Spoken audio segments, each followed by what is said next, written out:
एक केस की छानबीन ऊपर के लेवल से हो रही थी, लगभग 200 फीट ऊपर से।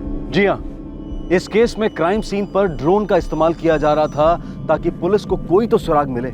आखिरकार इस भयंकर जुर्म को हुए 1 हफ्ता बीत चुका था, लेकिन अभी तक कोई लीड हाथ नहीं लगी थी जो मुजरिमों की तरफ इशारा कर सके।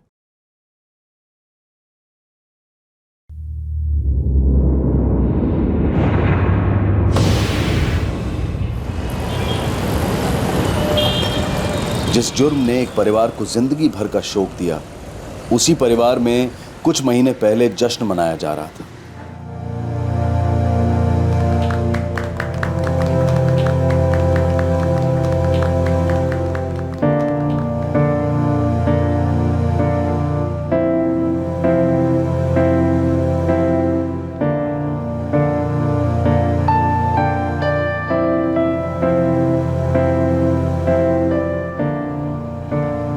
ये तेरी अम्मा और मेरी तरफ से, और ये सिम कार्ड भी। थैंक यू अप्पा। खुश रह। और ये मेरी तरफ से, अपने साथ ले जाना। थैंक यू अम्मा। अरे बस बस आंटी, और कितना खाऊंगा मैं? अरे जब तक मैं देती जाऊंगी खाएगा, समझा? ये ले। अम्मा बस बहुत खा लिया मैंने। अरे चुपचाप खा तू। पायसम लेके आती। आशा, मुझे तुमसे कुछ बात करनी थी। समझ में नहीं आ रहा कैसे कहूँ। तुम मेरे बेस्ट फ्रेंड हो ना, तो हम एक दूसरे से कुछ भी कह सकते हैं, कुछ भी पूछ सकते हैं, है या नहीं? हाँ बाबा। अच्छा सुनो, तुम चेन्नई में अपनी जॉब में सेटल हो जाओ, अपने घर पे सेटल हो जाओ, फिर प्लीज़ मेरे लिए भी वहाँ पे जॉब देख लेना ना। मैं यहाँ बिल्कुल अकेला हो जाऊँगा। मैं तुम्हें बहुत मिस करूँगा। हाँ बाबा, मैं भी बहुत मिस करूँगी तुम्हें। मैं वहाँ पे पक्का तुम्हारी ट्राई करती हूँ, ठीक है? Chennai. Thank you Pooja. Tell me, कल पहुँच रही हो ना? हाँ हाँ सब सेट है। मैं कल नहीं परसों सुबह अर्ली मॉर्निंग पहुंच जाऊंगी, फिर फ्रेश होके सीधा ऑफिस। Okay great. अच्छा सुन, कल ना शायद मेरा नाइट शिफ्ट होगा, तो मैं चाबी रिसेप्शन पे रख दूंगी, ओके? हाँ बाबा ठीक है, बाय।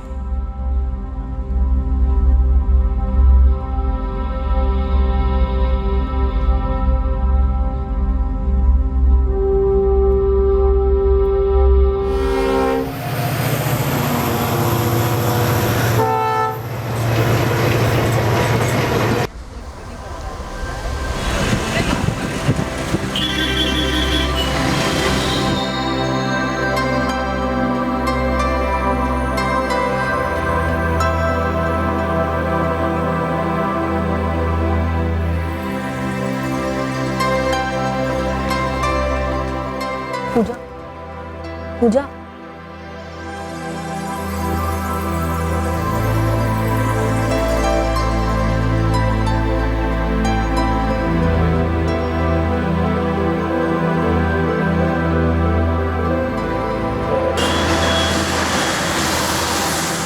वेलुपुरम की आशा रमन चेन्नई पहली बार रहने आई थी, वो भी नई नौकरी पर।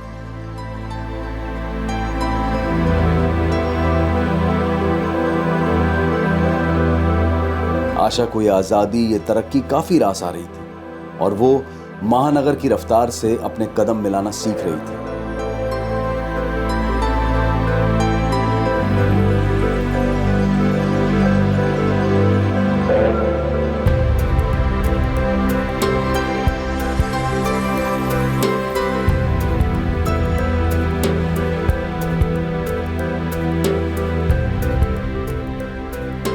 आशा की हॉस्टल रूममेट पूजा जोसेफ भी आशा की तरह चेन्नई में नहीं थी। दोनों में काफी अच्छी दोस्ती जमी और वो दोनों अपने खाली वक्त में पूरा शहर घूमते, एक महानगर के साथ दोस्ती बनाने की कोशिश करते।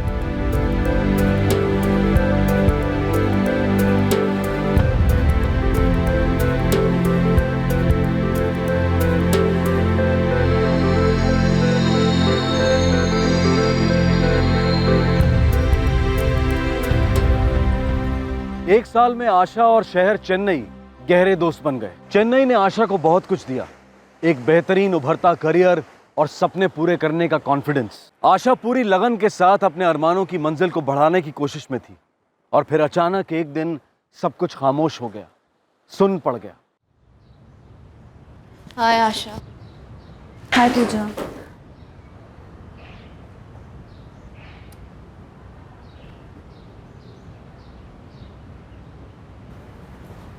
आशा ऑल ओके ना? हाँ। क्यों? तुम टेंशन में लग रही हो। नहीं, ऐसी कोई बात नहीं है। ए ब्यूटी विद ब्रेन्स, तुम मुझसे झूठ नहीं बोल सकती, ओके? Tell me. यार पूजा, ऑफिस में ना टीम लीडर ने मुझे एक प्रोजेक्ट दिया था जिसकी डेडलाइन परसों की है। वो प्रोजेक्ट 90% तो कंप्लीट है, पर जितना बचा है ना उसके लिए बहुत ज़्यादा टेंशन हो रही है और मैं बहुत ज़्यादा गिल्टी भी फील करने लग गई हूँ। इसमें गिल्टी फील करने की क्या बात है? Come on Asha, you are a rock star. ऐसी छोटी छोटी बातों को लेके ना टेंशन नहीं लेते। आशा स्माइल, कम ऑन पगली। आशा यू आर लुकिंग ब्यूटिफुल, किसी की नज़र ना लगे। बाय। वो दिन मुझे आज भी याद है जब आशा मुस्कुराते हुए उस दरवाजे से बाहर गई थी। कितनी खूबसूरत, कितनी होनहार, फुल ऑफ लाइफ। मैं नहीं मानती कि जो हुआ है वो हुआ है। मैं ये मानना चाहूँगी कि वो नहीं हुआ है। मैं ये मानना चाहूँगी कि मेरे रूम की बेल बजे, आशा अंदर आए, हम खूब खिलखिला के हंसे, दुनिया भर की बातें करें और मस्ती करने के लिए निकल पड़े।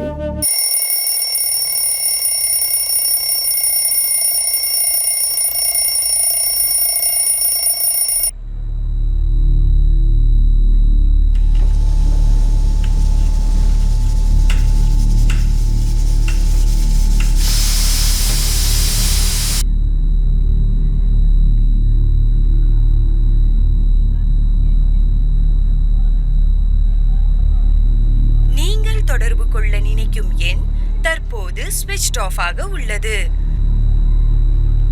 आशा कहाँ हो?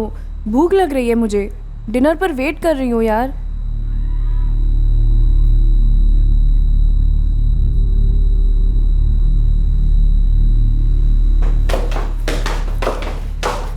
दीदी आज फिर से मेरा नाइट शिफ्ट है। मेरी रूममेट आशा अभी तक नहीं पहुंची, तो ये चाबी मैं आपके पास रखती हूँ। जैसे ही वो आ जाए आप उन्हें दे देंगी। अभी 11 बजा है, 11:30 बजे मैं घर जाऊंगी।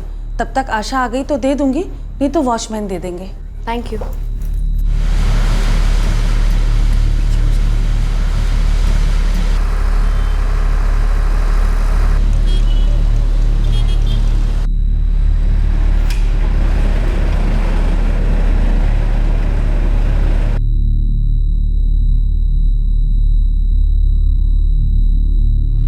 दीदी आशा ने नहीं ली? वो तो आई नहीं अब तक।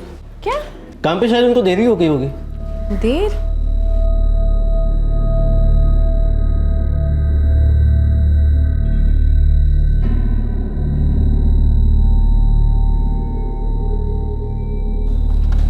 हेलो। हाँ, मैंने आशा रमन का वर्क स्टेशन चेक किया है, बाकी के ऑफिस स्टाफ से भी पूछा है।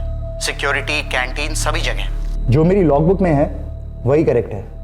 9:37 पर आशा रमन ने लॉग आउट किया और 9:45 पर वो ऑफिस प्रेमाइसेस से निकल गई। पर सर वो रात भर यहाँ अपने हॉस्टल लौटी ही नहीं है, ना कोई कॉल ना कोई मैसेज।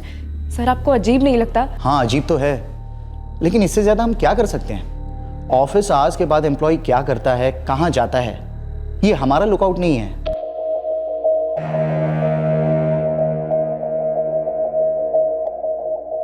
नहीं लौटी का क्या मतलब? पूजा, उसके ऑफिस वालों ने क्या कहा? अंकल वो लोग कह रहे हैं कि वो रात को ऑफिस से निकल गई थी, लेकिन मैंने कितने कॉल्स किए, एसएमएस किए, कोई रिस्पॉन्स ही नहीं आया। बेटा तुम्हें कुछ भी पता चले तो मुझे जरूर खबर करना। जी अंकल। क्या हुआ? आशा की रूममेट पूजा का फोन था। वो कह रहे थे कि आशा कल रात हॉस्टल नहीं आई। फोन लगाइए, आशा को फोन लगाइए। நீங்கள் தொடர்பு கொள்ள நினைக்கும் எண் தற்போது ஸ்விட்ச்ட் ஆஃப் ஆக உள்ளது।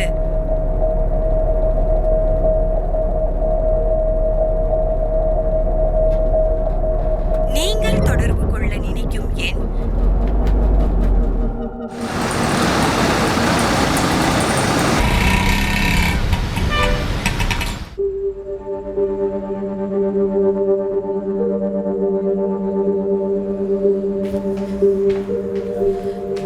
कुछ पता चला?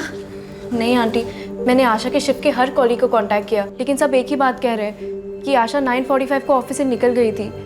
उसके बाद किसी को नहीं पता कि वो कहाँ है। ये उसका ऑफिस कहाँ है? मैं चलती हूँ ना आपके साथ।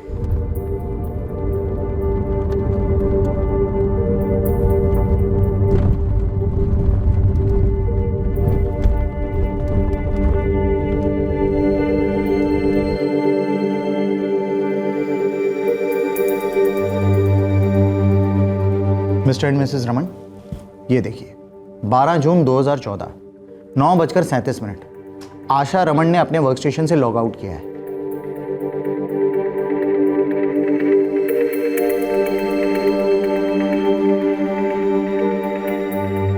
और यहां 9:45 आशा रमन ऑफिस गेट के बाहर निकल गई है।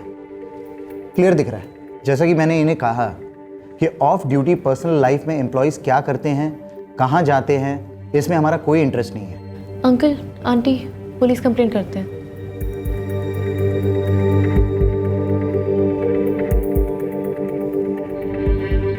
एक साल में पहले ऐसा कभी नहीं हुआ है सर। आशा अगर आधा घंटा भी लेट होती तो वो मुझे इन्फॉर्म कर देती थी। ज़रूरी तो नहीं कि आशा आपको हर चीज़ के बारे में इन्फॉर्म करती। क्या मतलब सर? मतलब ये कि उसकी personal life, boyfriend, good friend. नहीं सर, आशा का कोई बॉयफ्रेंड नहीं है, मैं गारंटी दे सकती हूँ। वेल्लूपुरम में कोई प्यार मोहब्बत की स्टोरी, कोई नाराज प्रेमी? तो ठीक है, जैसे ही कुछ पता चलता है हम आपको इन्फॉर्म कर देंगे। वैसे भी इतने बड़े शहर में एक लड़की को ढूंढ पाना थोड़ा टाइम तो लगेगा ही। होटल का नाम मराठिया है, हमारे हॉस्टल से बस 5 मिनट की दूरी पे है। अंकल आंटी हिम्मत रखिए, आशा ज़रूर मिल जाएगी। நீங்கள் தொடர்பு கொள்ள நினைக்கும் எண் தற்போது ஸ்விட்ச் ஆஃப் ஆக உள்ளது.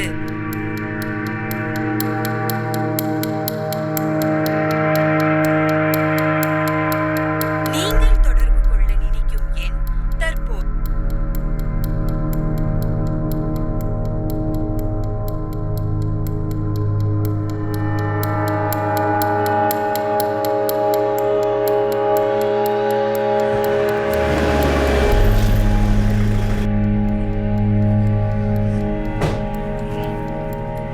सर,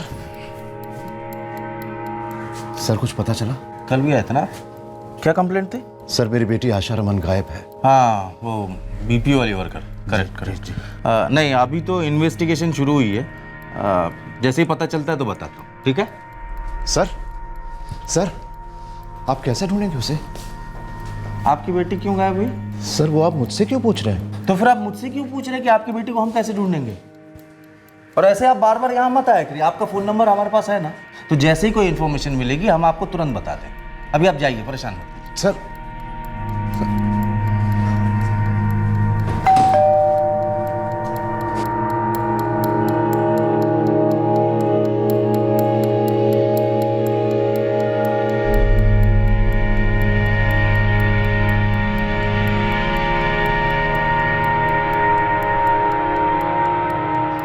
आशा की अम्मा के सामने मैं रो नहीं सकता। मुझे मजबूत बने रहना होगा। लेकिन कब तक और कैसे होगा? अगर किसी का बच्चा खो जाए तो इंसान रोजमर्रा की चीजें कैसे कर सकता है? खाना, पीना, सोना, सोचना कैसे? हर सेकंड गला घुटता है, हर सेकंड छुरे चलते हैं। कहां है मेरी बच्ची? किस हाल में है वो?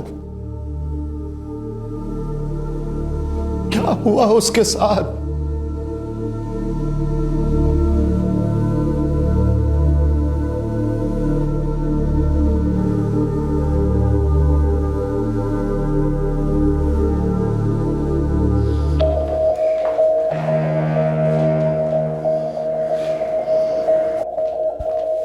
सर, हमारे साहब ने कहा है अब जाएं। आप यहाँ ना आया करें, वो बहुत बिजी हैं, मिलने से कुछ नहीं होगा। 4 दिन हो गए हमारी बेटी को गायब हुए। आपने कुछ तो प्रोग्रेस की होगी। देखिए, हम काम के बीच में कुछ बात नहीं करते। इसका मतलब ये नहीं है कि हम काम नहीं करते। आपको फोन आएगा, पक्का आएगा, और कोई ना कोई पक्की खबर आएगी।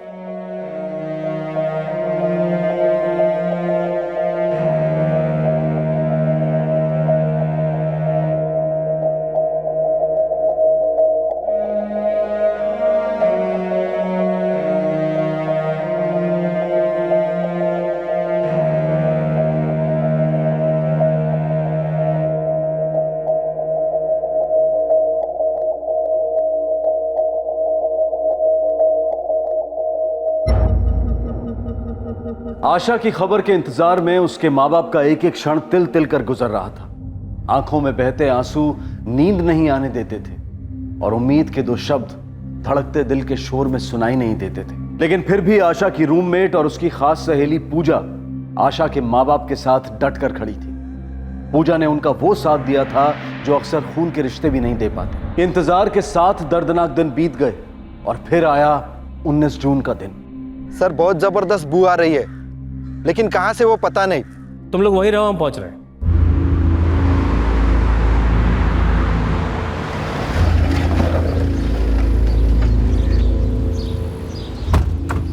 सर हम अंदर गए, अंदर एक लाश है, औरत की लाश।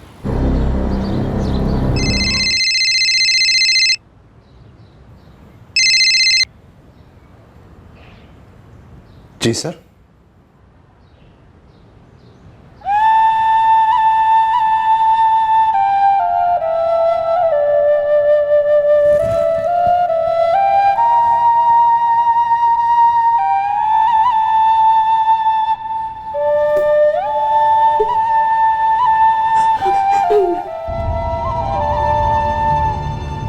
आंटी अंकल संभालिए अपने आप को। पुलिस श्योर नहीं है ना, बस आइडेंटिफिकेशन के लिए बुलाया है। मुझे पूरा भरोसा है कि वो बॉडी आशा की नहीं है।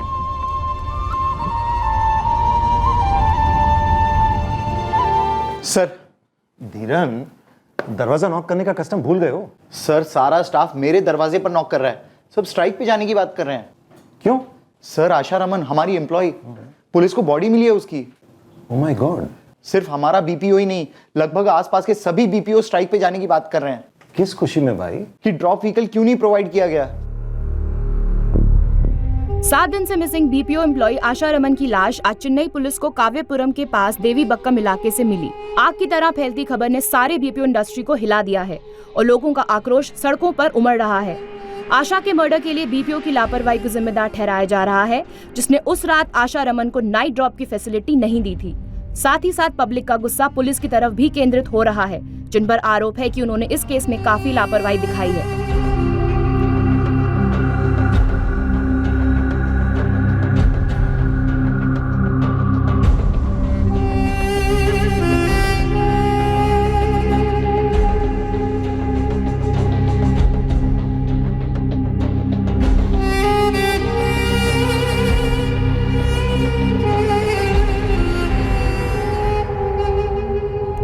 और लड़की के फोटोग्राफ सारे स्टेशन में भेजने के अलावा खबरियों को भी एक्टिवेट करने वाले थे। कितने लोगों के साथ बात की, कहां कहां ढूंढा, बीपीओ में क्वेश्चनिंग की, उसके हॉस्टल में, आसपास के इलाके में कुछ किया? सर किसी लीड का इंतजार कर रहे थे। कहां से मिलती है लीड? लाश तो मिली गई है, कातिल को भी ढूंढ ही लेंगे। मेहरबानी करोगे पब्लिक पर उसे ढूंढकर? तुम्हारे इस थर्ड रेट परफॉर्मेंस के कारण पुलिस डिपार्टमेंट का मुंह काला हो गया है। सफाई की तो तुमसे शुरू होगी और बहुत सख्त सफाई होगी। सख्त कार्रवाई हुई। इस केस को दरअसल मिस हैंडल करने वाली पूरी टीम को सस्पेंड कर दिया गया। अब आशा रमन मर्डर केस को तमिलनाडु राज्य की क्राइम ब्रांच सीआईडी को सौंप दिया गया।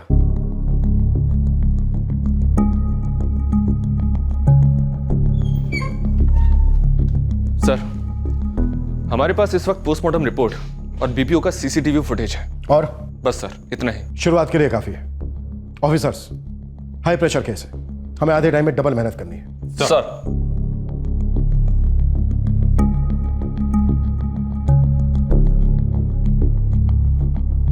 पॉज।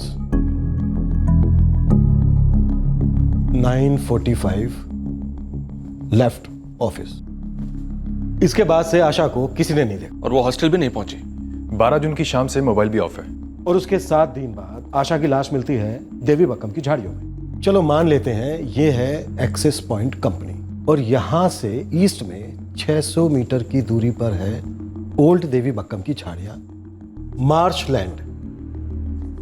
शायद आशा चलकर गई होगी। सर उस एरिया में रात के 9 बजे के बाद पब्लिक ट्रांसपोर्ट नहीं मिलता। वो इलाका काफी सुनसान है। सर एक्चुअली सब एम्प्लॉयज ग्रुप में ही जाते हैं, हम सब चलकर ही जाते हैं। ऑफिस मेन रोड से थोड़ा दूर है ना। टाइम कितना लगता है?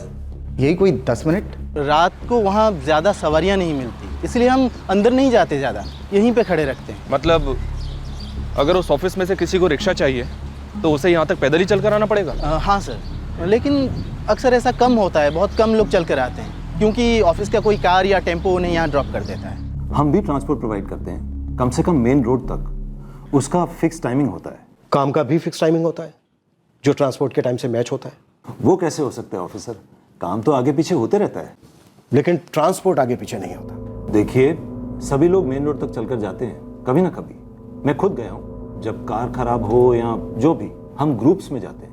और ट्रस्ट मी, आज तक ऐसा कभी कुछ नहीं हुआ है। लेकिन अब हो गया, वो भी मर्डर। आपकी एक 24 साल की एम्प्लॉय का, जो ग्रुप में नहीं, अकेले पैदल चलकर जा रही थी।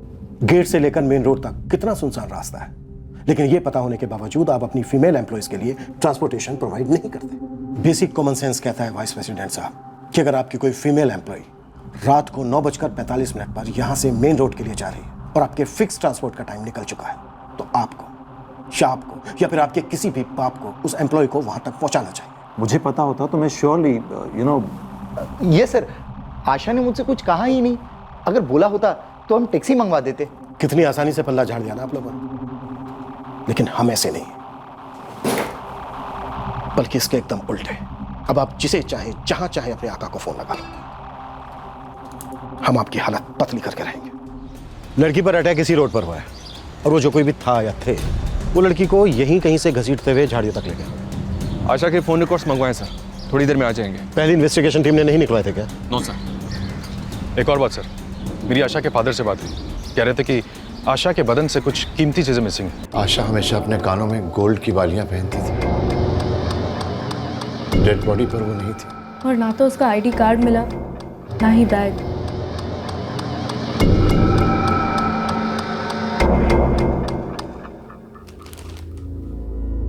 सिर्फ कपड़े, जूते या कुछ और नहीं मिला लाश के साथ? नहीं सर, कुछ और नहीं मिला, जो मिला वही जमा हुआ है। आशा का आई कार्ड, जूते, पर्स, सोने के इयररिंग्स, ये सारी चीजें मिसिंग है, लेकिन पहली टीम ने कोई सर्च नहीं की। नहीं सर, काफी झाड़ियां, उन्होंने कोई सर्च ऑपरेशन नहीं किया। ये तो सरासर लापरवाही है। प्रभाकर सर, ड्रोन मंगवाओ। Yes sir.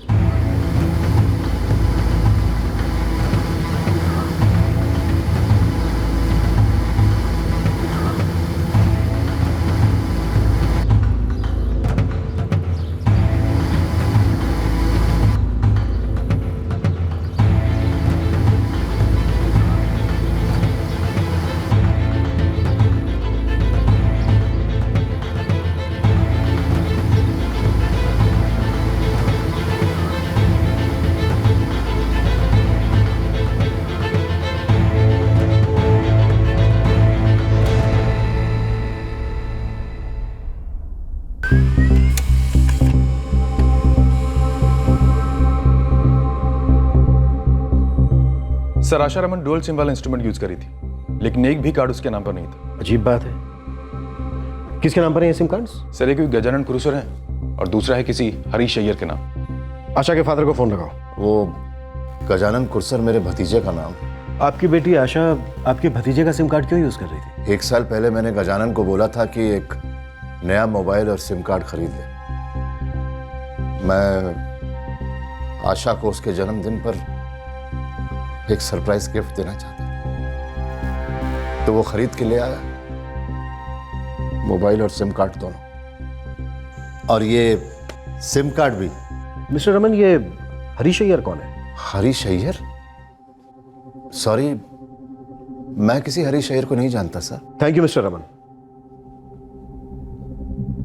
हरीश अय्यर वाले सिम कार्ड से जिन जिन नंबरों को कॉल किया गया है, सबको फॉलो करो। लेफ्ट में वहाँ पे कुछ दिख रहा है, यहाँ पे।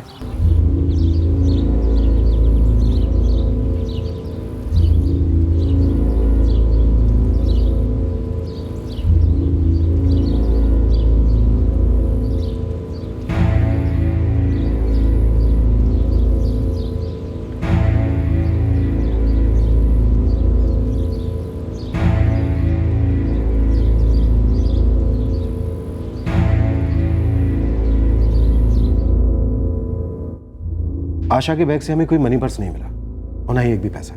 ऐसा कैसे हो सकता है? ऑफिस से कोई ट्रांसपोर्टेशन था नहीं, तो उसको ऑटो, बस या फिर टैक्सी लेनी थी, तो इसके लिए उसके पास पैसे तो होने चाहिए थे। हाँ सर, आशा हमेशा कैश कैरी करती थी अपनी मनी पर्स में। इनफैक्ट उस दिन भी वो अपना मनी पर्स साथ में लेके गई थी। डॉक्टर, जहां लाश मिली उससे 10 मीटर दूर झाड़ियों में ये चाकू मिला। मैं ये खून के धब्बे आशा के ब्लड सैंपल से मैच करूंगा। कल शाम तक रिपोर्ट आ जाएगी। Thank you sir. Harish Iyer वाला नंबर जो आशा यूज कर रही थी, उस पर एक नंबर सबसे ज्यादा दिख रहा है और उसी नंबर से मैक्सिमम कॉल्स और टेक्स्ट मैसेजेस आए थे आशा के नंबर पर। किसका नंबर है ये? शंकर चेटियार। शंकर चेटियार? जी सर, आपके वेलुपुरम का नंबर है।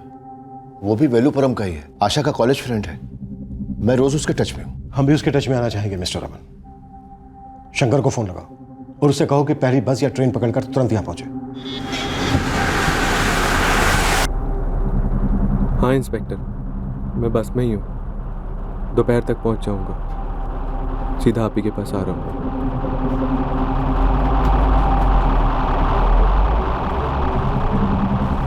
आशा, मुझे तुमसे कुछ बात करनी थी।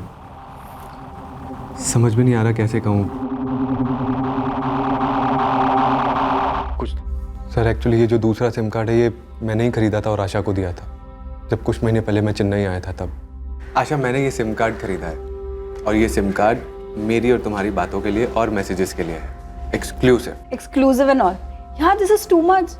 एंड खास खास तो तुम हो ही, सबसे खास। कुछ था तुम दोनों के बीच?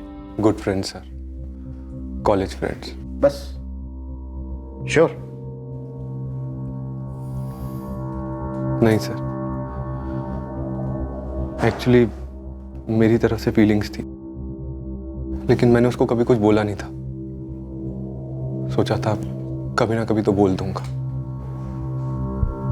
लेकिन क्या पता था कि ये दिन कभी नहीं आएगा। दोस्ती थी, फीलिंग्स थी, पर ये दूसरे नंबर की क्या जरूरत पड़ गई? सर एक्चुअली दिन में हम कई बार बात करते थे, काफी मैसेजेस भी करते थे एक दूसरे को। आशा मेरे लिए चेन्नई में जॉब ढूंढ रही थी तो मैंने सोचा अगर अलग सिम कार्ड हो तो बेटर रहेगा। मजा नहीं आया जवाब में, पर कोई नहीं, मान लेते हैं कि प्राइवेसी के लिए तुम्हें अलग नंबर चाहिए था।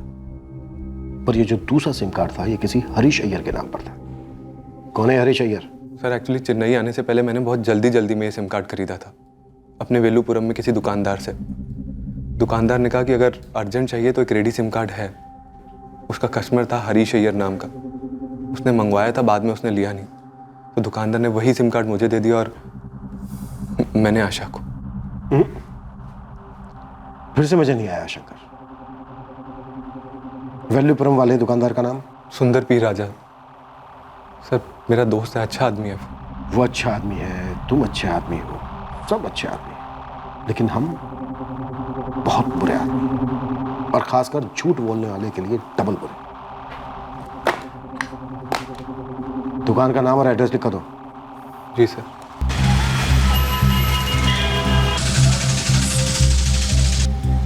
सर ऐसे तो होता ही रहता है। लोग आते हैं, एक सिम कार्ड के ऑर्डर देते हैं, कभी मूड चेंज हो जाता है, कभी प्लान चेंज हो जाता है। जो भी होता है सर, वो सिम कोई लेने आता ही नहीं, फिर वो सिम हम किसी और को दे देते हैं। इडली सांभर समझ के रखा है तूने सिम कार्ड को, किसका ऑर्डर उसको दे दिया। ऐसा करना कितना गैर कानूनी है पता है तुझे? हम हर दूसरे आदमी को सिम कार्ड नहीं देते सर। शंकर को मैं अच्छे से जानता हूँ, काफ़ी सालों से देखता आया हूँ, पढ़ा लिखा लड़का है वो क्या क्राइम करेगा सर? क्या लगता है तुझे पढ़े लिखे लोग क्राइम नहीं करते? चल हरीश अय्यर के डॉक्यूमेंट्स की कॉपी दे। ये रहा सर।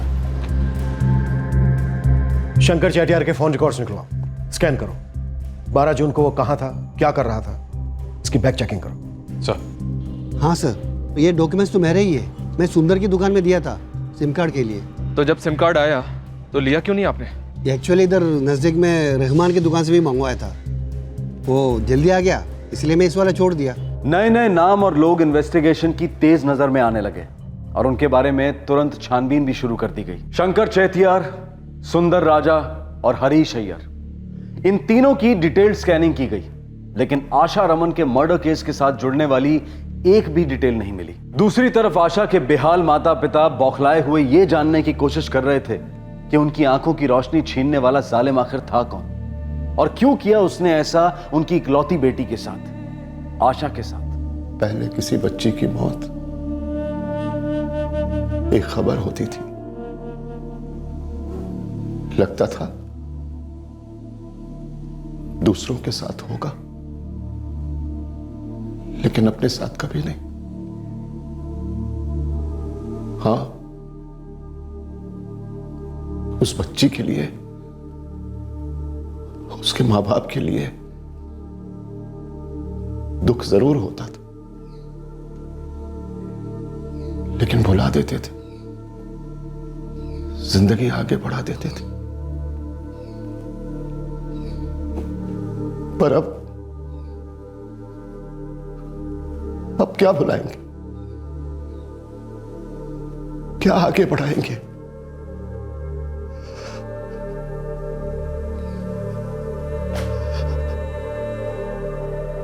ऐसे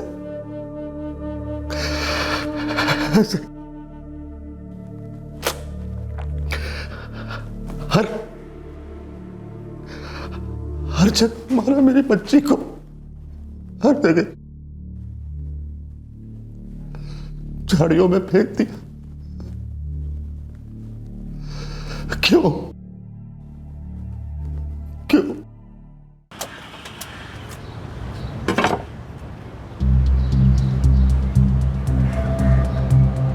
क्या जोसेफ, कुछ पता चला? कुछ नहीं मिला सर, पानी नहीं, मलाई नहीं, हर नारियल ज़ीरो निकला। कहाँ गया? कितने आदमी लगाए? सर मेरा 3 कास लड़का, 2 ऊपर से साथ में लिया, पूरा वेल्लुपुरम छाना मारा सर, कुछ नहीं मिला। फिर ये बीपीओ का बॉस लोग, हॉस्टल का वो वॉचमैन, डोबी, केबल वाला, बिग ज़ीरो सर, कुछ नहीं मिला। कोई बात नहीं, लगे रहना।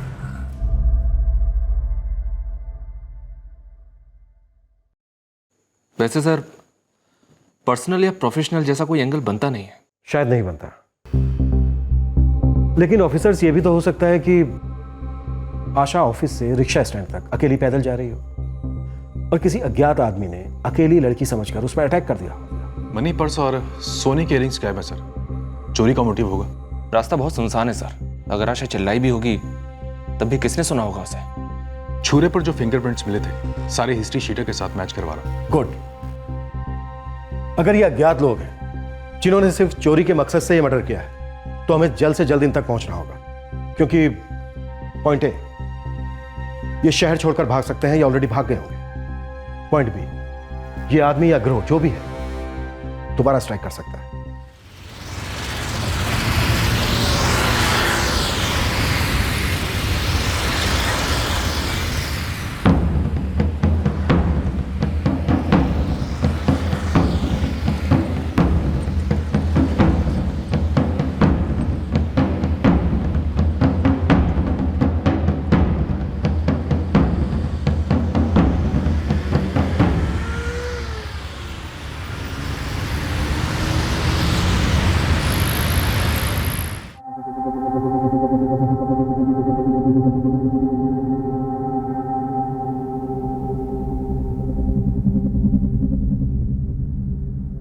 कुछ तो पता चला होगा किसने किया।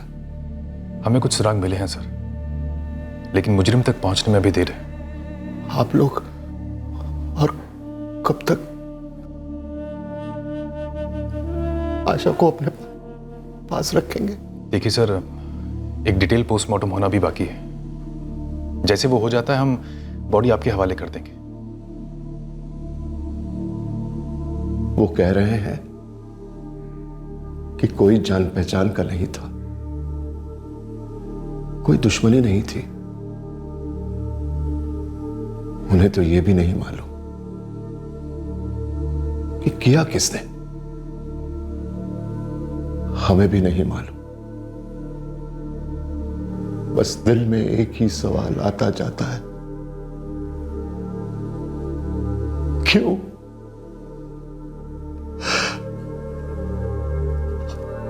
हमारी बेटी क्यों?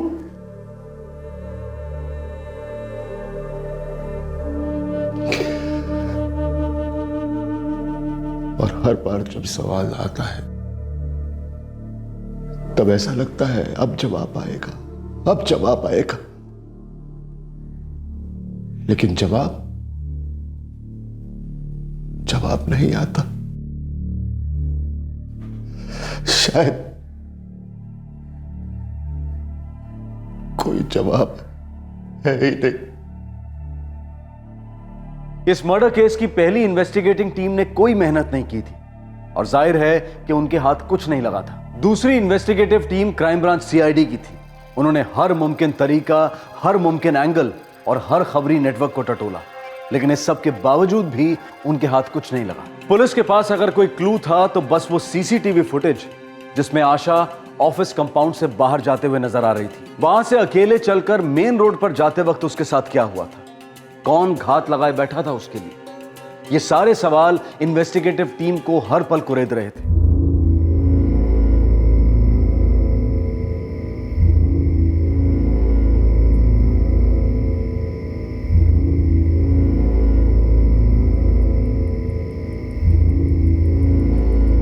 सर, खबरी नेटवर्क तो बार बार ब्लैंक रेस्पॉन्स दे रहा है। उनका कहना है कि कोई फर्स्ट टाइमर होंगे ये लोग।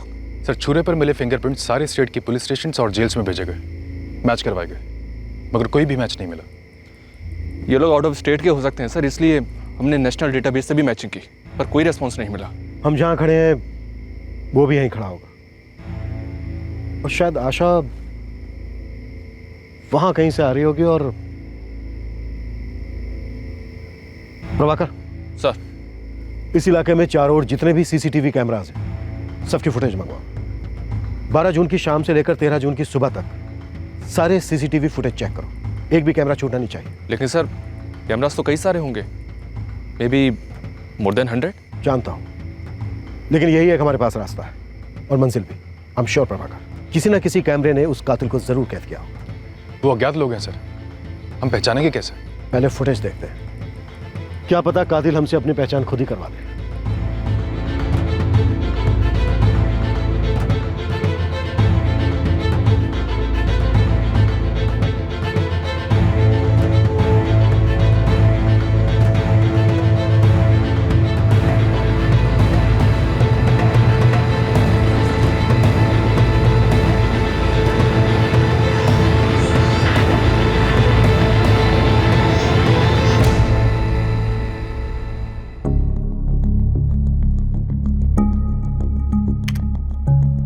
सर,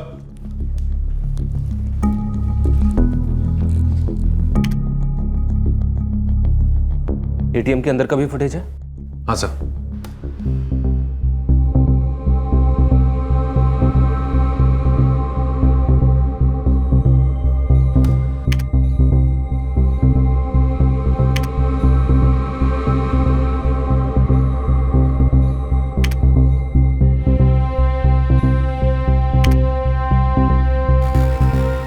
कमाल है, कैश नहीं लिया। शायद ट्रांजैक्शन फेल हो गया होगा सर। सर, आशा के बैग में से हमें मनी पर्स या डेबिट कार्ड कुछ नहीं मिला। आरएलजी बैंक का एटीएम है। इस फेल ट्रांजैक्शन के बारे में हम बैंक के साथ चेक कर सकते हैं सर। आशा की फ्रेंड पूजा से पता करो कि आशा का आरएलजी बैंक में अकाउंट था क्या। सर, होने को तो ये आदमी हमारा मुजरिम हो सकता है, चांस लेने की बात है। प्रभाकर सर, इस आदमी की ट्रैकिंग शुरू कर दो। Yes sir. यस सर, आशा का आरएलजी बैंक में अकाउंट था, वो उसी का डेबिट कार्ड यूज़ करती थी। ब्रांच याद है आपको? यस सर, यही मनोजा बकम ब्रांच में, मैंने ही उसे इंट्रोड्यूस करवाया था। वेरी गुड, इसका मतलब हम सही ट्रैक पर हैं। सर, मैंने आरएलजी बैंक की मनोजा बक्कम ब्रांच को इन्फॉर्म कर दिया है, उन्हें सीसीटीवी फुटेज फॉरवर्ड करो। जैसे ही डिटेल्स आती हैं तुम्हारे पास मुझे कॉल करो।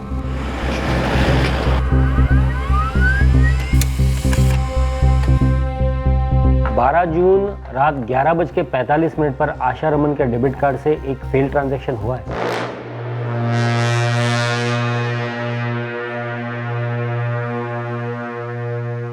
जिसने भी आशा रमन का डेबिट कार्ड यूज़ करने की कोशिश की उसे उसका पासवर्ड पता नहीं था, क्योंकि 3 बार रॉन्ग पासवर्ड एंटर करने के बाद डेबिट कार्ड लॉक हो गया।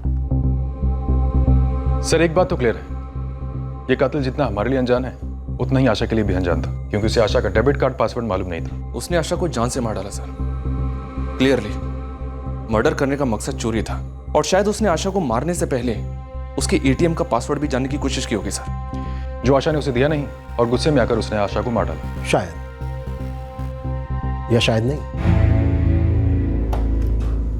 अभी इस वक्त हमें सिर्फ इतना मालूम है कि यह नकाबपोश आशा का कातिल हो सकता है, लेकिन यह कत्ल क्यों हुआ, कैसे हुआ, ये हमें तभी पता चलेगा जब हम इस नकाबपोश को बेनकाब कर देंगे। हर इन्वेस्टिगेशन में पहला सुराग, पहली लीड एक चिंगारी की तरह होती है, जिससे तहकीकात में वो आग सुलगती है जिसकी रोशनी में केस अपने अंजाम तक पहुंचता है। पर इस केस में चिंगारी हल्की थी। एक नकाबपोश आदमी जिसके बारे में किसी को कुछ मालूम नहीं था, और इस कत्ल का मकसद भी किसी भी एंगल से दिखाई नहीं दे रहा था। सवाल पर सवाल उठते जा रहे थे, पुलिस पर दबाव बढ़ता जा रहा था और पुलिस के हाथों में वक्त घटता जा रहा था। इस चिंगारी के बुझने से पहले इन्वेस्टिगेशन का आग पकड़ना बेहद जरूरी था।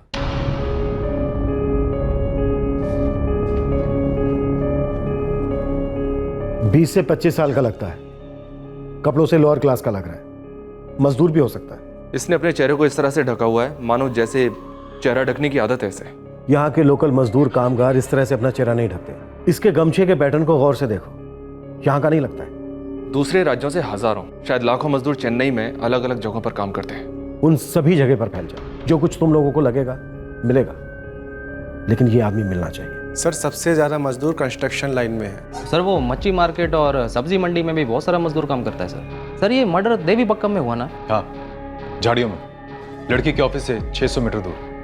सर उस इलाके में 2-4 जगह ऐसा है जहाँ पे बहुत सारा बाहर का मजदूर काम करता है सर। ठीक है, वहीं से शुरुआत करो, लेकिन जल्दी।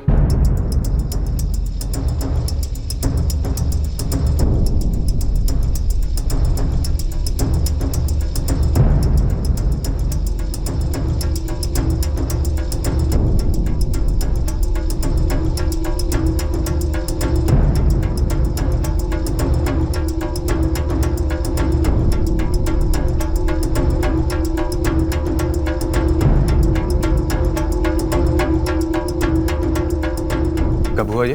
तो 4 घंटे पहले आशा रमन के फ़ोन से कॉल किया गया था। हमें अभी फीड मिली है सर। आशा रमन के मोबाइल में 2 सिम कार्ड थे ऑफिसर। बता सकते हैं किस कार्ड से कॉल गया? ये नंबर किसी गजानन क्रूसर का है, बेलूपुरम का नंबर है सर।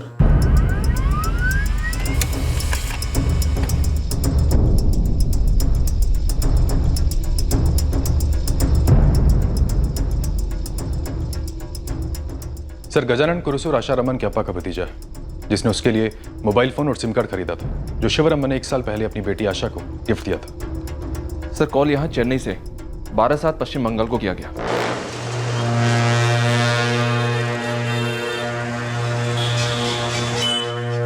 अंधेरे में चलाए गए हमारे तीर सही निशाने पर लग रहे हैं। हमारा शक बिल्कुल सही निकला। 12/7 वेस्ट बंगाल। अब इसमें कोई डाउट नहीं है कि आशा रमन का हत्यारा या फिर हत्यारी आउट ऑफ स्टेट से। प्रभाकर सर पता करो, आशा रमन या उसकी फैमिली का 12/7 वेस्ट बंगाल से कोई कनेक्शन है क्या?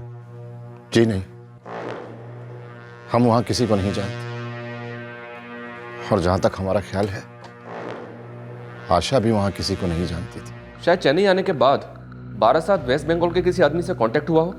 नहीं सर, आशा ने कभी भी ऐसे किसी आदमी के बारे में नहीं बताया, और हम एक दूसरे से सब कुछ शेयर करते थे।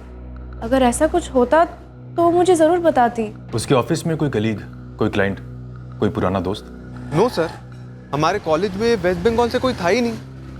मैं आशा के सारे फ्रेंड्स को बहुत अच्छे से जानता हूँ, उस साइड से कोई भी हमारे ग्रुप में नहीं था। ठीक है शंकर, तुम एक काम करो, कुछ दिन तक तुम चेन्नई में ही रहना। हो सकता है हमें तुम्हारी दोबारा जरूरत पड़े। मैं आपके जो भी काम आ सके मेरे लिए वो कम होगा। सर 12/7 में जिस लोकेशन से कॉल किया गया था, सर्विलेंस टीम से वो लोकेशन आ गई है। क्राइम सीन से क्या गया था? उसके काफी आसपास है। देवी बक्कम एरिया ही शो कर रहा है। मतलब क्रिमिनल चेन्नई में ही है, क्राइम सीन के कहीं आसपास है। प्रभाकर सर, फुल असॉल्ट, पूरी ताकत लगाकर देवी बक्कम का एक इंच खुदवाओ। आउट ऑफ स्टेट का एक मजदूर, खास करके वेस्ट बंगाल के, सबको राउंड अप पे लो। Yes sir. Sir West Bengal police को इन्फॉर्म कर दिया कि 12/7 में जिस नंबर पर कॉल गया था उसे क्वेश्चनिंग के लिए हिरासत में ले ले। गुड।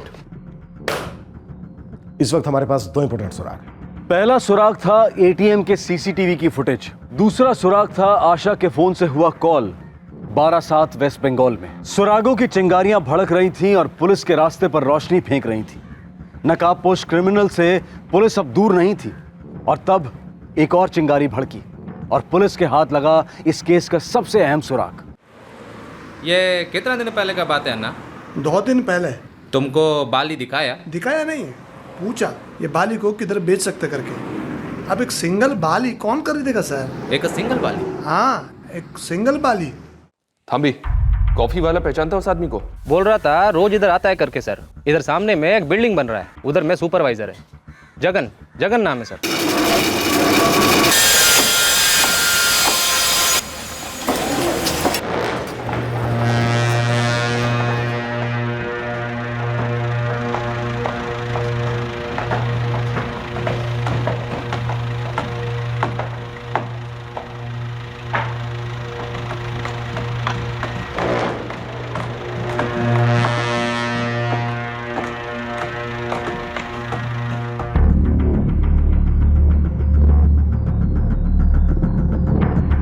साहब, मैंने बाली के बारे में इंक्वायरी की थी, लेकिन उसका किसी मर्डर से क्या लेना देना?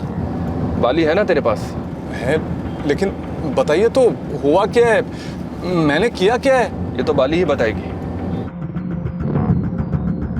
साहब ये मेरा नहीं है साहब। फिर? मेरा एक मजदूर है साहब, मनोज। उसकी माँ का है साहब, वो इसको बेचना चाहता था। सिर्फ एक कोई बेचना चाहता था? हाँ साहब, पता नहीं क्यों एक को ही बेचना चाहता था। प्रभाकर, बुलवा लिया उनको?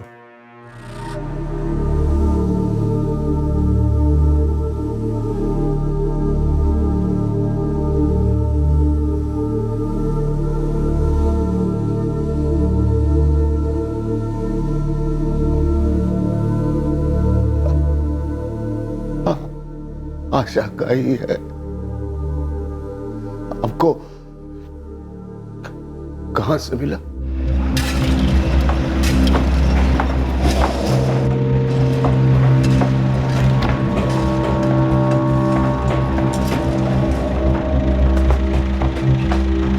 सर, हो रहा मनोज। ए मनोज, इधर आ। देख, रुक।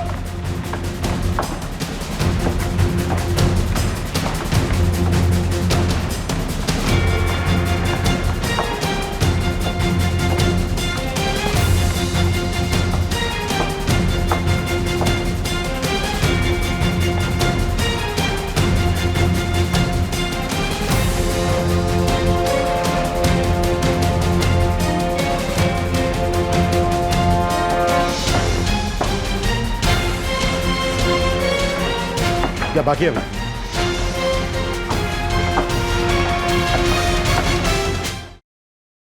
प्रभाकर सर, सबसे पहले इनके फिंगरप्रिंट्स ले लो और वेपन के फिंगरप्रिंट्स के साथ मैच के लिए भेज दो।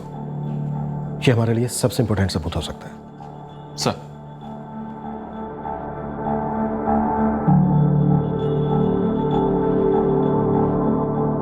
साहब, ये मनोज यही आया था मेरे पास बाली लेकर। कब? 3 दिन पहले। इसको बेचना है, आप अच्छा दाम दिला दो साहब। ये तो सोने का लगता है। हाँ, मेरा माँ का है, बोला बेच दो। तेरी माँ यहाँ कब आई थी? वो नहीं आया, पिछले महीने मैं गांव गया था ना, तभी बोला बेच दो। एक ही कान का बाली दिया बेचने को? दूसरा मेरे भाई को दिया। आप भी साहब जल्दी आप बोलो ना कितना दाम मिलेगा साहब।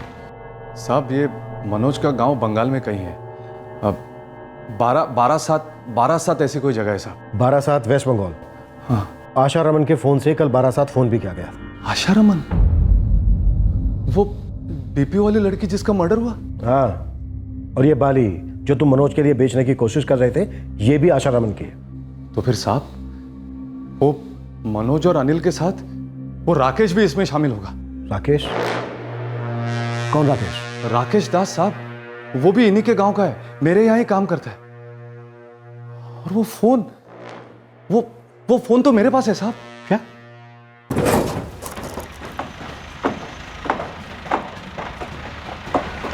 ये तुम्हारे पास कहां से आया जगन? साहब, वो एक और मजदूर है पल्लव साहू, उसने दिया मुझे। इसे रखिए साहब। किसका है? मैं क्यों रखूं? साहब, वो राकेश दास का है। तो उसको देना, मुझे क्यों दे रहा है? वो कहीं गया है साहब, उससे एक फ़ोन करने के लिए लिया था, साथ रखने में डर लग रहा है। टूटा उटा तो काम के वक्त रख लो ना साहब यहाँ। ला,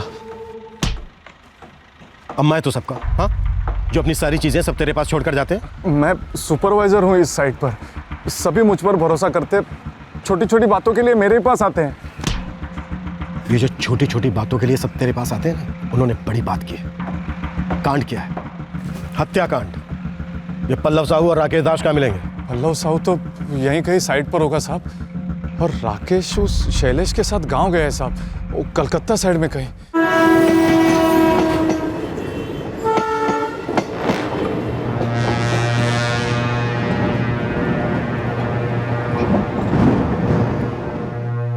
ये पल्लव साहू जिसने तुझे मोबाइल दिया, जहां पर भी है तुरंत हमारे सामने हाजिर कर, और अब कोई छुट्टी उट्टी पर नहीं जाएगा। अगर जरूरत पड़ी तो पूरी साइट को थाने में आना होगा। मर्डर का केस है। जी साहब।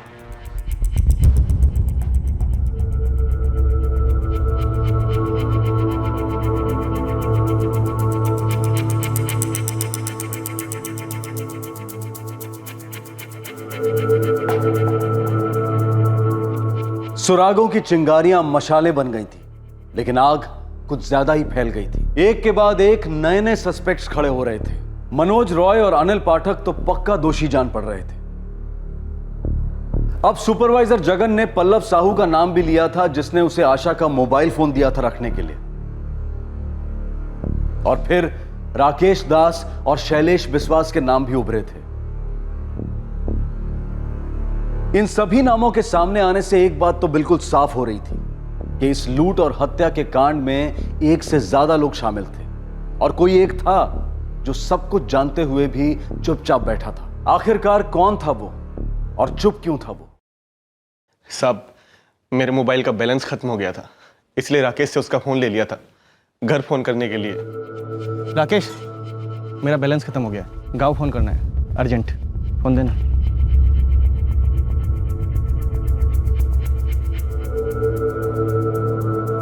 साहब, फोन खत्म करके जब मैं मुड़ा, राकेश वहां से जा चुका था। मुझे समझ नहीं आया क्या करूं, काम पर लौटना था, इसलिए मैंने फोन जगन साहब को दे दिया और बोला राकेश आएगा तो उसको दे देना, है ना जगन साहब? मैं सच बोल रहा हूँ ना? हाँ इंस्पेक्टर साहब, ये सच बोल रहे हैं। तुम बोलते रहो, क्या सच है क्या झूठ है ये हम छांट लेंगे। राकेश छुट्टी पर कब गया था? कल रात की ट्रेन से। वो शैलेश भी साथ में गया है 10 दिन के लिए। ट्रेन का नाम बताया था? नहीं साहब, ट्रेन का नाम तो नहीं बताया, लेकिन मेरे यहाँ के ज़्यादातर मजदूर बारासात वेस्ट बंगाल से हैं। वो चेन्नई हावड़ा मेल लेते हैं, वहाँ से पैसेंजर ट्रेन लेकर फिर बारासात पहुँचते हैं।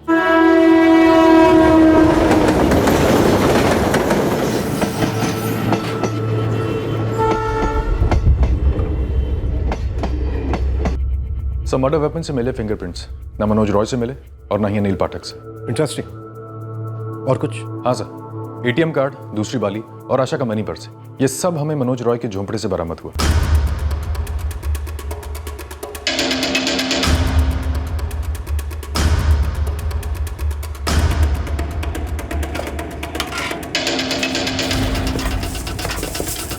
सर,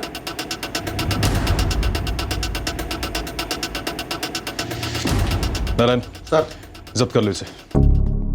पूजा थॉमस ने पहचान लिया कि ये मनी पर्स आशा रमन का ही है। अब इसमें जरा भी डाउट नहीं है कि मनोज राय और अनिल पाठक इस लूट और मर्डर में शामिल है। और जो मोबाइल छोड़कर गया था राकेश दास, वो इनका तीसरा साथी है। सर, मैंने चेन्नई हावड़ा मेल की टाइमिंग चेक की है। ये ट्रेन कल सुबह हावड़ा स्टेशन पहुंच जाएगी। प्रभाकर, एक काम करो, तुरंत कोलकाता की पहली फ्लाइट पकड़ो और इस राकेश दास को हावड़ा स्टेशन पर ही धर लो। सुपरवाइजर जगन को भी साथ में ले लेना। और याद रहे, किसी भी सूरत में यह तीसरा सस्पेक्ट हमारे हाथों से निकलना नहीं चाहिए। Yes sir. पता है हमने तुम्हारी उंगलियों के निशान पहले ही क्यों लिए? क्योंकि बाद में शायद हमें तुम्हारी उंगलियों की जरूरत पड़ेगी नहीं। तुम्हारी उंगलियों के निशान आशा के एटीएम से, उसके पर्स से, उसकी हर चीज से बरामद हुए, इसलिए अब हमें तुम्हारी उंगलियों की कोई खास और तुम्हारी उंगलियों की नहीं, बल्कि तुम्हारे हाथ, पैर, किसी भी चीज की हमें जरूरत नहीं है। इसलिए एक एक करके तबीयत के साथ उन्हें तोड़ेंगे। और यकीन मानो मेरा, तुम लोगों को दर्द नहीं होगा, दर्द का बाप होगा। इसलिए जो भी सच है वो एक झटके में बोल दो, नहीं तो एक झटके में तुम लोगों की उंगलियां टूटेंगी। बोलो बोलो, आम्ही बोलबो ना, तुम्ही बोला, आम्ही बोलबो ना। ये अभी तुम ही बोलते रहोगे? जल्दी बोलो जो भी कुछ है, नहीं तो मेरा डंडा बोलेगा। ना ना, मारो ना सर, हम कबूल करता है, हमने किया। सर हम बहुत दिनों से सोच रहा था, बड़ा पैसा चाहिए। और साहब हम लोगों का नसीब में बड़ा पैसा शुद्ध ऐसा आ सकता है, चोरी करके। ओए चामो चोटा, जादू का डंडा नहीं, ये घुमाएगा और खाना आ जाएगा। तुम लोग को अच्छा खाना है, अच्छा पहनना है, अच्छा अच्छा रहना है ना, तो पैसा चाहिए, पैसा। अपना नसीब में कोता है पैसा, पढ़ा लिखा भी नहीं है। अरे तो पढ़ा लिखा लोगों के पास तो है ना पैसा, छीनता वो लोग से, लूटता है सालों को। किसी को लूटना ईंट लगाने जैसा आसान काम नहीं है। हाँ, लूटेगा किसको? एक दूसरा को या सुपरवाइजर जॉगन को? ये बोका, लूटने का मन बनाना होगा, पैसा वाला अपने आप सामने आएगा। कहाँ से? आपके पास जादू का डंडा है क्या?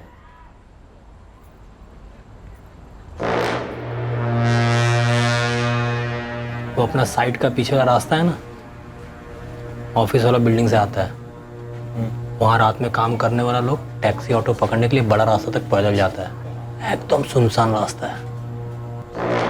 वहाँ सिर्फ एक बात का कमी है, हमारा कमी है। वहाँ जाता है और ये जादू का डंडा घुमाता है, बहुत माल मिलेगा। राकेश जितना आसान बोला था सर, उतना आसान नहीं था। अनेक दिन इंतजार किया।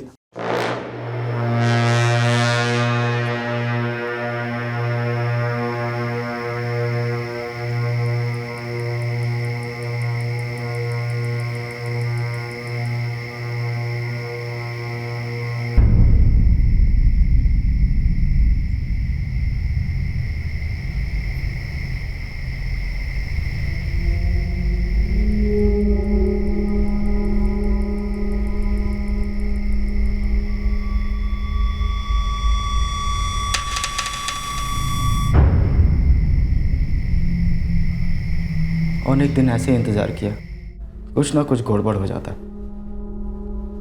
हम दोनों उम्मीद छोड़ चुका था। राकेश बोला एक रात कोशिश और करता है, और उसी रात को वो लड़की आया सामने से।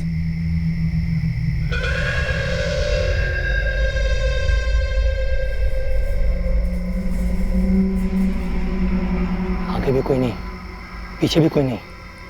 पैसा वैसा होगा इसके पास? हमसे तो ज़्यादा ही होगा, बहुत माल होगा। ये जो बड़ा बड़ा कंपनी में काम करता है ना, ये बहुत माल बनाता है, मोबाइल, कंप्यूटर, और कुछ नहीं तो गहना तो होगा ही होगा।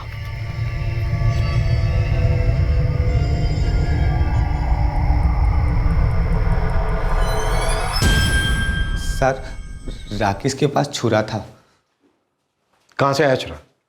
पहले से था? ना सर, उसने खास इस काम के लिए खरीदा था।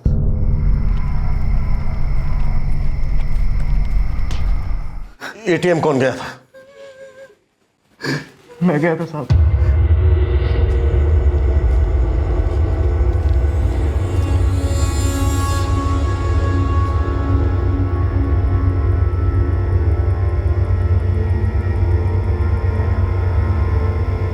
क्या है? कितना मिला? किचू ना माने? किचू पासवर्ड मांग रहा था। हम कितनी बार बटन दबाया, किचू बाहर नहीं निकला, कार्ड बाहर आ गया। कि यार इतना सब कुछ किया, 100 रुपया हाथ में, कुछ नहीं मिला। छाड़ना, मौजा मारा ना, हाँ?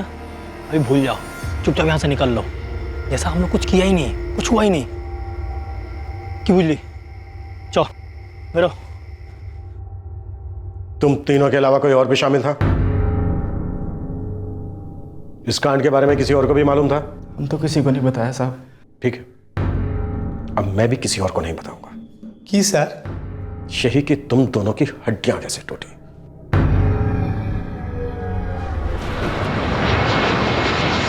चेन्नई क्राइम ब्रांच सीआईडी की टीम को किसी भी तरीके से मुख्य आरोपी राकेश दास को पकड़ना था, इससे पहले कि वो भाग खड़ा होता।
बीपीओ एम्प्लॉय आशा रमन के शॉकिंग मर्डर केस का तीसरा और मुख्य आरोपी राकेश दास आखिरकार पुलिस की हिरासत में आ गया था। ट्रेन में राकेश के साथ पत्ते खेलते उसके दोस्त शैलेश बिस्वास ने इस केस के कुछ और पत्ते खोले। साहब, उस रात को मैं बहुत डर गया था जब राकेश घर लौटा।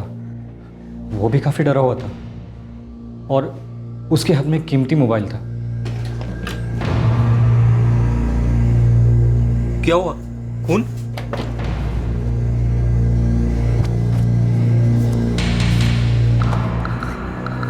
और ये मोबाइल कहाँ से है?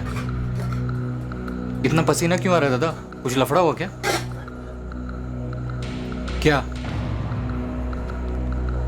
खून? क्या? की बोल छो तुम्हें दादा? तो तुम्हें उस रात से ही मालूम था कि राकेश ने मनोज और अनिल के साथ मिलकर यह मर्डर और रेप किया है? रेप वेप का हमको नहीं मालूम साहब। कत्ल किया है बस इतना जानता था, लेकिन किसी को कुछ बता नहीं पाया क्योंकि राकेश ने मुझे धमकी दी थी साहब। माथा भूकिए ने यदि किसी के सामने मुंह खोला काट के गाड़ देगा। और समन, भागने का कोशिश मत करना, तो पहले ढूंढेगा फिर काटेगा, समझा?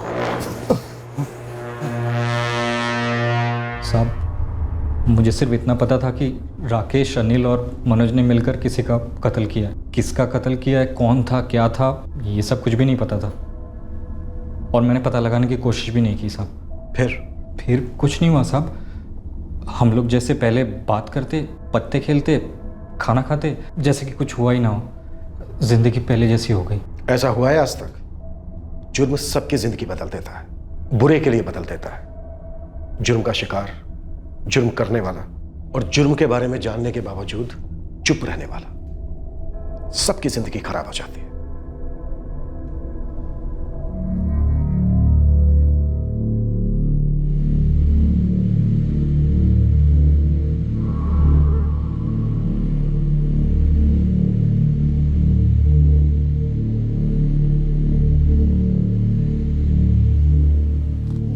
मिस्टर रमन,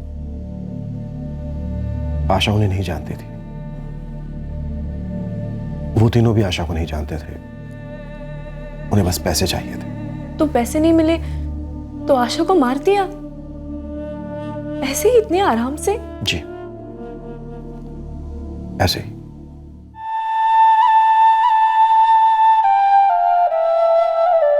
मेरी बेटी की तरह वो तीनों भी इस शहर में रोजी रोटी कमाने आए थे। मेरी बेटी मेहनत करके ऊपर उठना चाहती थी, लेकिन वो तीनों चोरी लूट करके ऊपर उठना चाहते थे।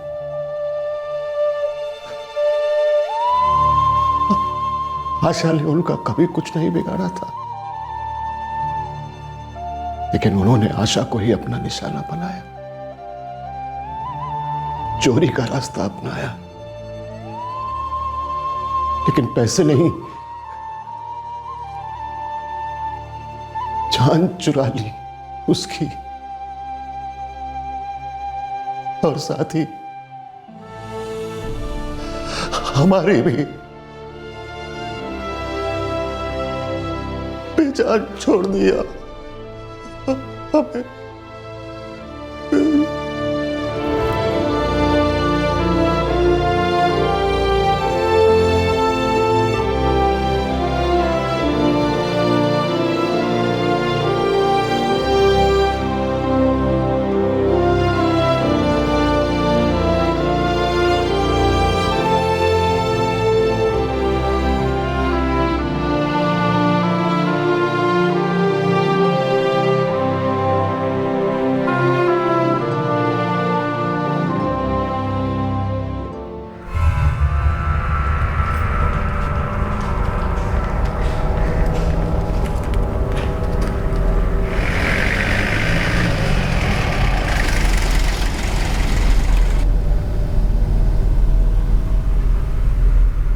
तीनों आरोपियों राकेश दास, मनोज रॉय और अनिल पाठक के खिलाफ चार्जशीट फाइल कर दी गई।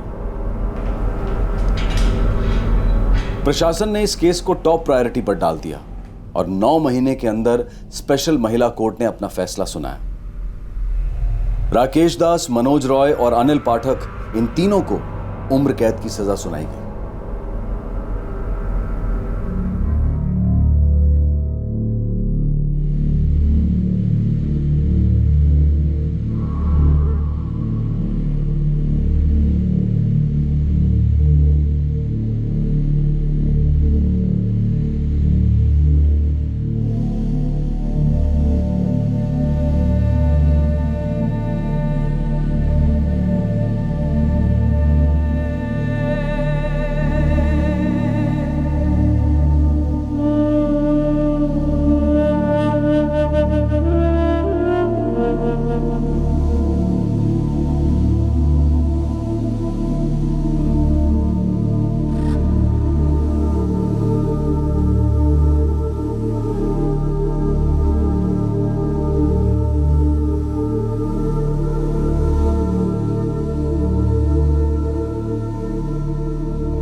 बलात्कार के चार्जेस कभी साबित ही नहीं हो पाए क्योंकि लाश इतनी गल चुकी थी कि पोस्टमार्टम में सेक्सुअल असॉल्ट का पता ही नहीं चल पाया और सिर्फ आरोपियों के कबूलनामे को सबूत नहीं माना जाता। तीनों आरोपियों पर आईपीसी की धारा 302 के तहत हत्या के लिए और धारा 120 बी के तहत क्रिमिनल कॉन्स्पिरेसी के चार्जेस लगाए गए। ये केस फिर एक बार एक गंभीर समस्या पर रोशनी डालता है और वो है बड़ी बड़ी कंपनियों द्वारा नाइट शिफ्ट में काम करने वाली महिला कर्मचारियों को ट्रांसपोर्ट उपलब्ध ना करवाना। दूसरी तरफ औरतों की जान, मान, गरिमा की सुरक्षा को लेकर हर किस्म का शोर मचाया जाता है, लेकिन कटु सत्य ये है कि हर रात की शिफ्ट के बाद देश के बड़े बड़े महानगरों में हजारों, शायद लाखों महिला कर्मचारी अपने घर लौटने का प्रबंध खुद करती और हर रात एक और आशा के बलि चढ़ने का डर लगा रहता है।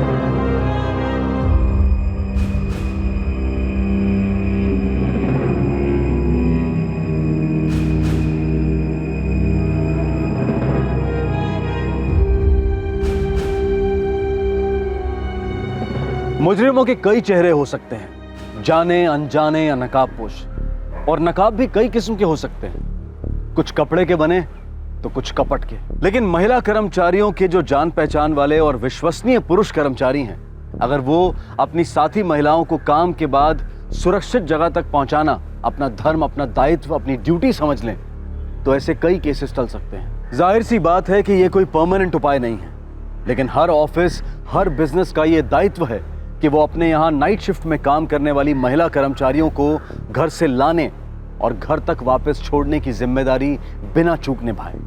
और ये हर महिला का हक है, किसी ऑफिस की या किसी बिजनेस की मेहरबानी बिल्कुल नहीं। सूनी गलियां, सुनसान रास्ते, ये हर शहर की सच्चाई है और इन गलियों में लालच और विकृति का पनपना, ये उससे भी बड़ी सच्चाई है। इस कड़वी सच्चाई से मुंह फेरने से जुर्म नहीं घटेगा, जुर्म से भिड़ना होगा, लड़ना होगा हम सबको मिलकर।